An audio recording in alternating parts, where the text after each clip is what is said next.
नमस्कार मित्रांनो, आपण सर्वजण इथे आज रंगरंगोटीचा कार्यक्रम करण्यासाठी आलो आहोत का?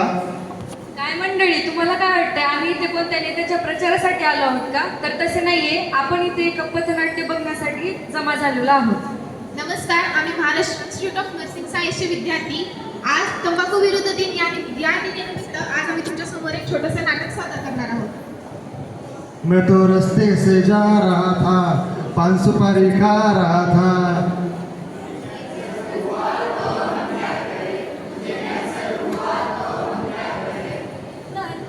तर मित्रांनो, तुम्हाला माहिती आहे का दरवर्षी धूम्रपानाने कितीतरी व्यक्ती मरतात, कितीतरी व्यक्ती बळी पडतात.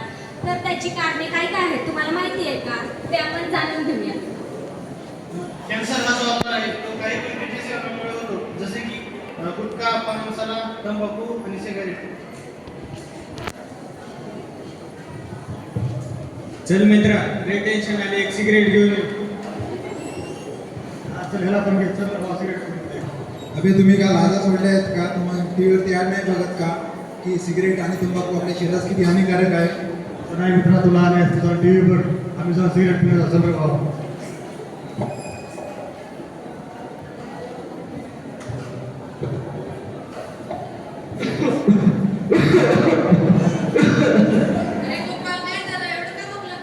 अरे काय सांगू पूजा, मी 4 ते 5 वर्ष झालं सलग तंबाखू आणि गुटख्याचे सेवन करत आहे. त्यामुळे मला नाकातून रक्त येणे, घशातून खरखर होणे असे लक्षणे दिसून येत आहे. तर बघा मित्रांनो, 4-5 वर्षापासून गोपाळ याने तंबाखू व धूम्रपानाचे सेवन केले. त्यामुळे त्याला त्याच्या तोंडावाटे रक्त येत आहे व त्याला गिळण्यासाठी त्रास होत आहे. मी कुठे पिढी तर कुठे तंबाखू तर कुठे सिगारेट आहे. मला पिणारी माणसे मेलेल्या कुठल्यासारखे शकतात. फक्त लिहिलेले असते की तंबाखूमुळे कॅन्सर होतो, तरी माझे सेवन करतात.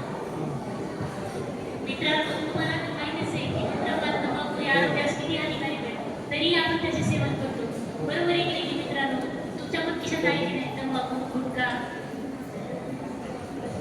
तर मित्रांनो, तुम्हाला माहिती आहे का बीडी व सिगारेटमुळे कोणते कोणते कॅन्सर होतात? कॅन्सर जसे की पोटाचा कॅन्सर, तोंडाचा कॅन्सर आणि नलिकेचा कॅन्सर होतो. अगं बाई, आताच काम झालं. अगं वेदिका, तू कधी आलीस? आत्ताच आले. तुझ्या कामात लक्ष होतं पण मी लक्ष दिले नाही. बरं झालं आलीस, बस ना. अगं तुला माझा बटवा दिसतोय का? ते बघ, तिथे साईडवर पडलेलं दिसत आहे. आणू का मी? नाही नाही, थांब, मी घेते ना. घेणार का तू थोडी तंबाखू? मी खात नाही गं. अगं घे, काय नाही. नको नको, ते आपल्या शरीरासाठी चांगलं नसतंय. मग बिडी घेतीस का? नाही नाही. अगं घे की. नको, मी कालच टीव्हीवर जाहिरात पाहिली की तंबाखूमुळे तोंडाचा कॅन्सर होतो. अगं बस, आपल्या वडिलांनी खाल्लं, आजोबांनी खाल्लं, त्यांना काही झालं नाही आणि मला होणार आहे का? तरी पण ते चांगलं नसतंय शरीरासाठी आपल्या. बरं जाऊ दे बरं. ठीक आहे, जाते म्हणजे. बरं ठीक आहे, जा. तर तुम्हाला वाटत असेल तंबाखू आणि बिडी ओढल्याने काही होणार नाही, पण तसे नाहीये. ते सिद्ध झालेलं आहे. ते कशा प्रकारे, तर पुढे पाहूया.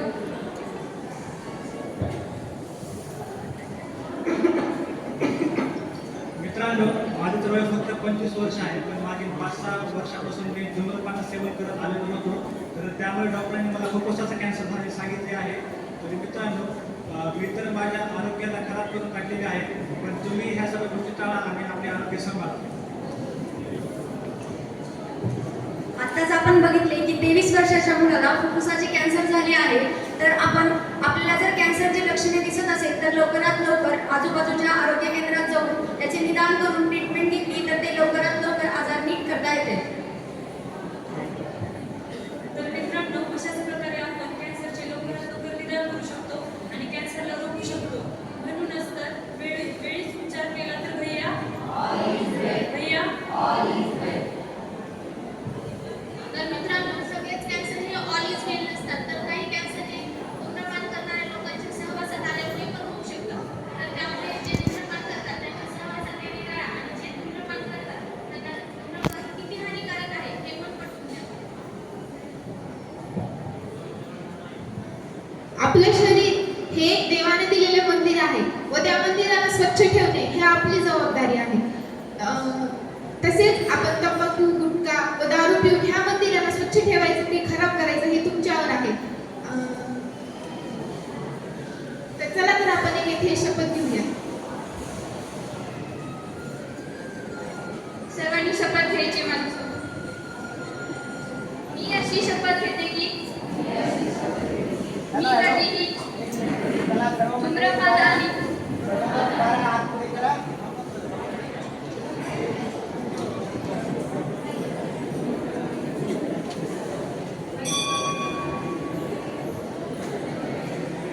मी अशी शपथ घेते की